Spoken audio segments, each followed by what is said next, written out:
When you think of Coca-Cola, chances are you picture smiling faces, friends sharing a drink, and that classic red logo everywhere from billboards to movie scenes. For decades, Coke has marketed itself as more than just a beverage. It's a symbol of happiness and togetherness, connecting people across the globe. But behind those feel-good ads and catchy jingles, there's a side to Coca-Cola's story that doesn't always make it into the spotlight. In this section, we'll peel back the label and take a look at some of the less cheerful realities that helped build the brand's worldwide empire. Back in the 1880s, America was buzzing with all sorts of patent medicines and homemade remedies. There were no strict rules about what went into these concoctions, so inventors and entrepreneurs had a field day mixing up their own formulas. It was in this unregulated environment that Coca-Cola first appeared. Originally marketed as a medicinal tonic, it promised everything from energy boosts to headache relief. The lack of regulation made it easy for products like Coca-Cola to catch on quickly and become household names. Back in the late 1800s, Vin Mariani was all the rage. A wine infused with coca leaves, basically a tonic that promised energy and vitality. John Pemberton, dealing with chronic pain and searching for relief, took notice of this popular concoction. Inspired by its success and his own need for a remedy, he set out to create his own version, which he called French wine coca. Pemberton's personal struggles didn't just shape his health. They sparked the beginnings of a new beverage that would eventually evolve into something much bigger. Back in the late 1800s, prohibition laws started popping up across the United States, making it illegal to sell alcoholic drinks. This was a big deal for John Pemberton, whose original formula for his beverage actually contained alcohol. To keep his drink on the market, Pemberton had to rethink the recipe, swapping out the booze for sugar. That change not only made the drink sweeter, but also set the stage for its new identity. With alcohol gone, Pemberton needed a catchy name, and that's how Coca-Cola was born, marking the start of a whole new chapter in soft drink history. Let's break down the story behind the Coca-Cola name. Originally, the drink was made with extracts from coca leaves and cola nuts, hence the name Coca-Cola. Back in the late 1800s, coca leaves actually contained cocaine, which was a common ingredient in medicines at the time. As the drink gained popularity, the company faced questions about its recipe and consistently denied any significant cocaine content. Eventually, Coca-Cola changed its formula, removing any trace of the drug, but the iconic name stuck around. Back in the early days, Coca-Cola wasn't just a refreshing drink, it was actually marketed as a medicinal tonic. John Pemberton, the inventor, hoped his formula would catch on as a remedy for headaches and fatigue.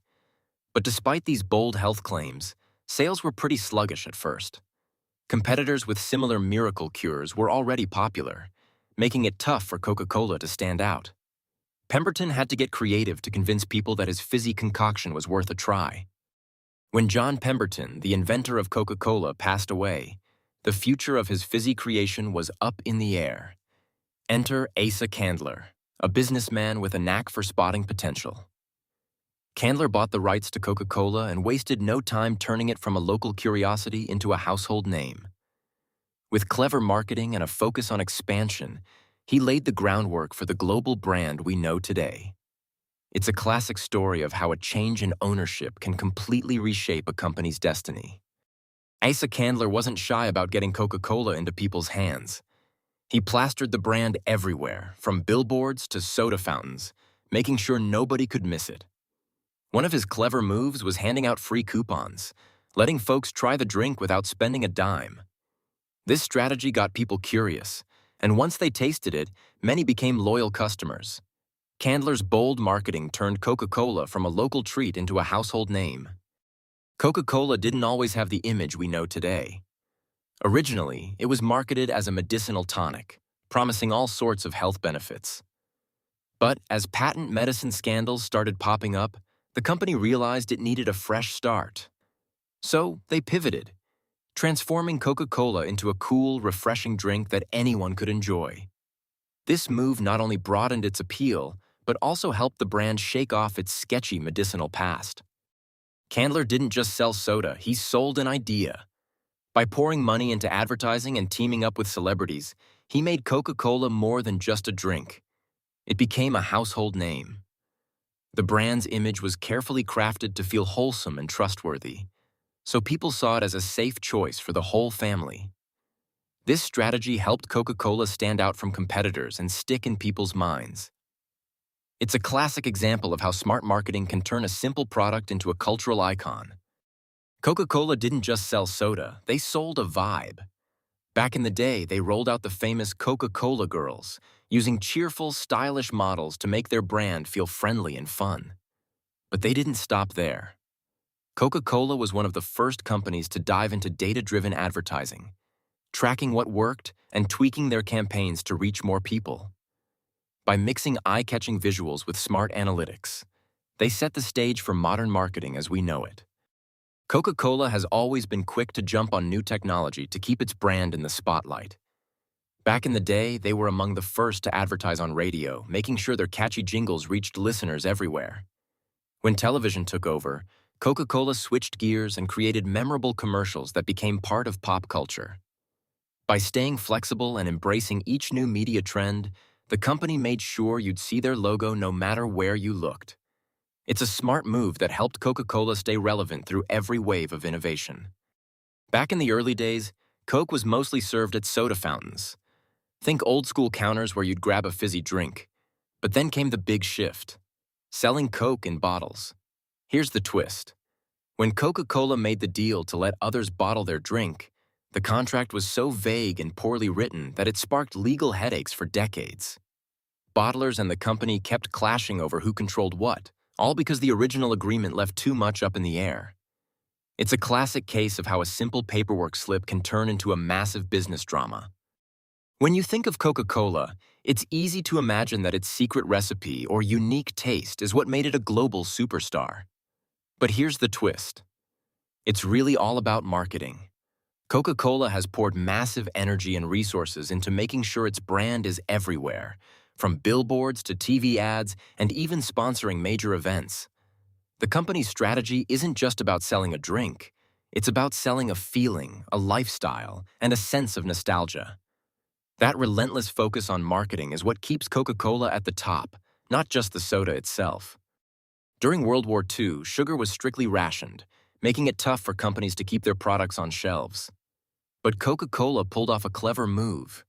They lobbied to be classified as an essential wartime product. This meant they got special exemptions from sugar rationing, allowing them to keep producing sodas while others struggled. The result? Coca-Cola stayed available to soldiers and civilians alike, cementing its place as a staple even in tough times. It's a classic example of how smart lobbying can shape a company's fate during a crisis. Back in World War II, Coca-Cola made a bold promise. Every American soldier, no matter where they were stationed, would get a Coke for just 5 cents. This wasn't just about selling soda, it was about boosting morale and creating a sense of home, even thousands of miles away.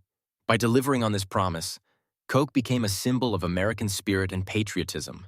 Plus, setting up bottling plants overseas meant the brand was suddenly everywhere, laying the groundwork for its global empire.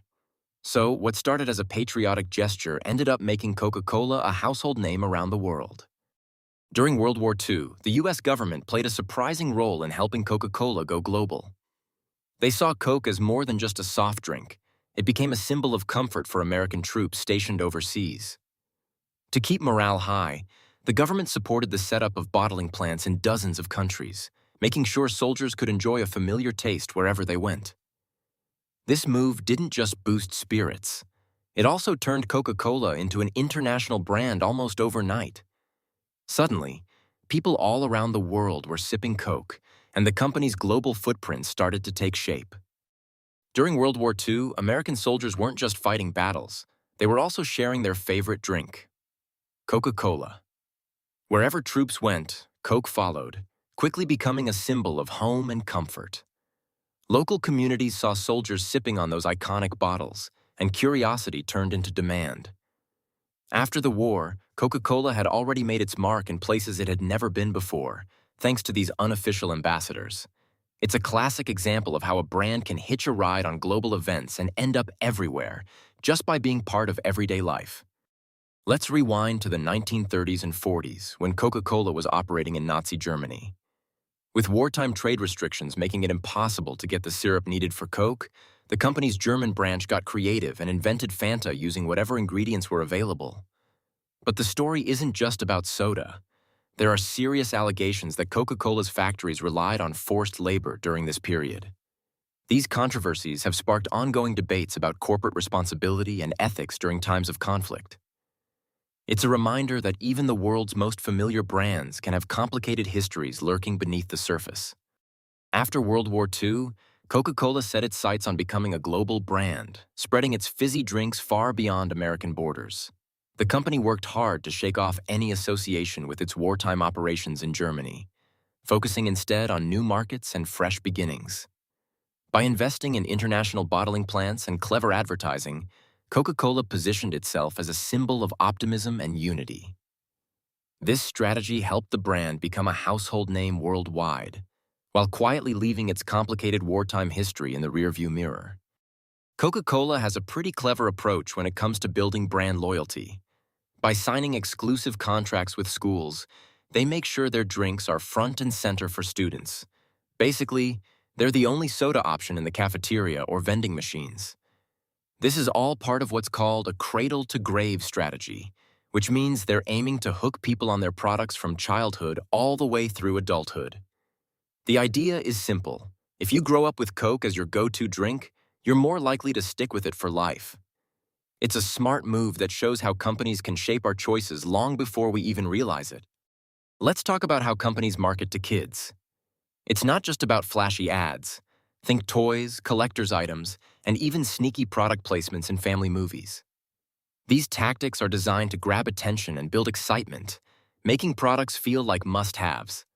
By linking their brands to characters or stories kids love, companies create a sense of connection that goes way beyond the store shelves. It's a clever strategy, and it's everywhere you look, from cereal boxes to blockbuster films. Let's talk about Coca-Cola and its impact on our health. Over the years, studies have shown that drinking sugary sodas like Coke is linked to higher rates of obesity and diabetes. That's because these drinks pack a lot of sugar, which can mess with your metabolism and blood sugar levels. As more evidence piled up, Coca-Cola faced criticism for downplaying these risks and sometimes funding research that shifted the blame away from their products. It's a classic example of how big companies try to protect their image, even when the science isn't in their favor. Coca-Cola has a knack for shaping the conversation around its products. By funding studies that question the link between sugary drinks and health issues, the company creates uncertainty about the risks. At the same time, Coca-Cola invests heavily in lobbying against sugar taxes and stricter dietary guidelines. This two-pronged approach helps protect its bottom line, even as public health experts raise concerns. It's a classic example of how big brands use influence to keep their products in the spotlight and their critics at bay. When the company decided to branch out into other drinks, things didn't always go as planned. Take Dasani water, for example. Its launch in the UK turned into a fiasco, with the product pulled from shelves after contamination issues and a public backlash over its sourcing. These kinds of scandals can really shake consumer trust, showing that even big brands aren't immune to missteps. It's a reminder that expanding into new markets isn't just about selling more, it's about getting the details right. Let's talk about some of the big environmental controversies that have popped up in places like India and Mexico. Companies have been accused of polluting local water sources and even draining them dry, which obviously doesn't sit well with communities who rely on that water. But here's where it gets interesting. These practices often didn't happen in isolation. Political connections sometimes smoothed the way, making it easier for businesses to sidestep regulations or avoid scrutiny. So, it's not just about pollution. It's about the power dynamics that let it happen in the first place. Coca-Cola isn't just the world's favorite fizzy drink. It's also the biggest buyer of sugar on the planet. That gives them serious leverage when it comes to negotiating prices and supply deals. But it doesn't stop there. Coca-Cola is known for playing hardball with competitors and distributors, using its massive market power to stay ahead. Whether it's exclusive contracts or strategic marketing moves, they're always working to keep their brand at the top. So next time you grab a Coke, remember there's a whole lot of business muscle behind that can. In Latin America, Union organizers have reported facing threats and violence, sparking serious allegations against some companies operating in the region. These claims have led to lawsuits, as workers and advocacy groups seek accountability and protection. Meanwhile, the companies accused often respond by firmly denying any involvement in such incidents. The situation highlights the ongoing tension between labor rights and corporate interests, raising important questions about workplace safety and responsibility. Coca-Cola's history isn't just about fizzy drinks and catchy ads, it's also tangled up in some pretty tricky ethical issues. Over the years, the company has faced criticism for things like labor disputes, environmental concerns, and marketing practices. But it's important to remember that these challenges aren't unique to Coca-Cola. They're part of a bigger pattern in how large corporations operate worldwide. While we shouldn't ignore the missteps, understanding the broader context helps us see why these issues keep popping up. It's a reminder that holding companies accountable matters, but so does looking at the bigger picture. Here's a funny twist. Coca-Cola has faced its share of controversies, but nothing stirred up more outrage than when they messed with the flavor. Forget ethical debates or business scandals. What really got people riled up was the launch of New Coke. Fans were so attached to the original taste that changing it felt like a personal betrayal. It just goes to show how powerful brand loyalty can be, especially when it's tied to something as simple as a soda recipe. Coca-Cola and Pepsi have been locked in a fierce rivalry for decades, and things really heated up with the famous Pepsi Challenge. This was a taste test campaign where people were asked to pick their favorite cola without knowing which brand was which. Surprisingly, a lot of folks chose Pepsi, and that shook things up for Coca-Cola. The campaign grabbed headlines and made Coke rethink its strategies, especially since it started losing some market share. It's a classic example of how clever marketing can influence what we buy, even when it comes to something as simple as soda.